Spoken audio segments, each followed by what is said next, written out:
ज्या वेळेला आपण ग्रंथाला प्रारंभ करतो त्यावेळेला जी कथा आपल्याकडं आली, आपल्याला ऐकायला मिळाली, त्या शुकमुनी महाराजांचा नमस्कार सांगितलेला आहे, त्यांचं स्तवन सांगितलं.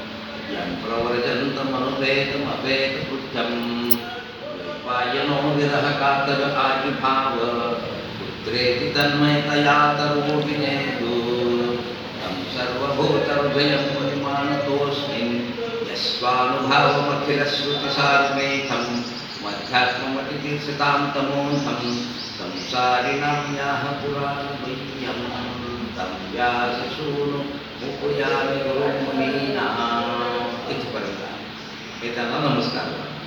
नारायणं नमस्कृत्यं नरोत्तमं नरं चैव देवीं सरस्वतीं व्यासं ततो जयमुनीरये.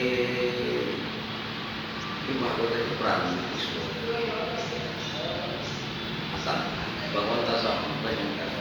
भागवतामध्ये सर्वात दोन मंत्र अतिशय महत्त्वाचे की ज्यामुळं 6 अध्याय महात्म्याचे सांगितले. या 6 अध्याय महात्म्याच्या 6 अध्यायामध्ये प्रामुख्यानं मुख्य अध्याय कुठला तर भक्ती नावाची ही स्त्री आहे समजा आणि तिला 2 पुत्र आहेत. बरं, तर ते 2 पुत्र एकदम निष्क्रिय झाले, त्यांच्यातलं तेज सगळं निघून गेलं आणि ते निघून गेल्यामुळं त्यांना परत तेज प्राप्त व्हावं म्हणून अनेक ठिकाणी सत्संग विचारला. नारद मुनींनी सुद्धा स्वतः प्रयत्न केले, खूप खूप खूप प्रयत्न केले, परंतु त्याच्यावर काही विलास सापडला आणि ते तसेच निष्प्रभ राहिले. ते सतेज मरून पडण्यासारखी पडले. भक्ती पण वयोवृद्ध झाली आणि तिचंही काही चाललं. त्याच्यावर सनत मुनी तिथे येतात आणि उपदेश करतात की तुम्ही सत्संग करा. सत्संग करा म्हणून काय सत्संग करा म्हणून परत विचारलं जातं.